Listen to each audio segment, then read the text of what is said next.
चलिए इंतजार का घड़ी खत्म हुआ। कल मेरा वीडियो देखे होंगे कि अभी मूड नहीं किया, एक टेलर दिए थे।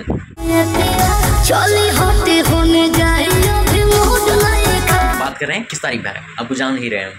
दबंग स्टार खेसारी भाई ट्रेनिंग ग्लोबल स्टार बरखा भैया, ठीक बा।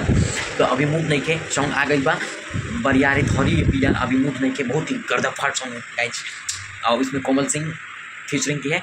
कमाल का वीडियो, हिट ऊपर लेवल का, मतलब बहुत बड़ा बजट का वीडियो है सॉन्ग। अब आप जो भोजपुरी सॉन्ग आता है ना भाई, बहुत बड़ा लेवल का ही वीडियो रहता है। आप लोग देखे होंगे सब गाना ही बजता है, ये गाना भी प्यार रिस्पॉन्स पूरा फुल मिल रहा है। आप लोग चाहिए अभी मूड नहीं कि सुनिए सॉन्ग और दबा को प्यार दीजिए अपना भाई को।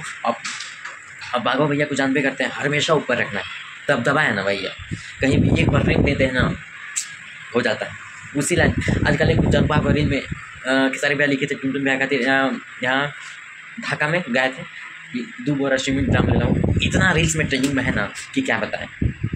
50,000 60,000 रील कंप्लीट हो गया उसमें, सोचिए कितना दिन हुआ है, 2 3 4 दिन हुआ है। तो बहुत ही गर्दा सॉन्ग है, आप लोग चाहिए सुनिए। अभी मूड नहीं के, अभी बरियारी धौरी है, अभी मूड नहीं के। Love you guys.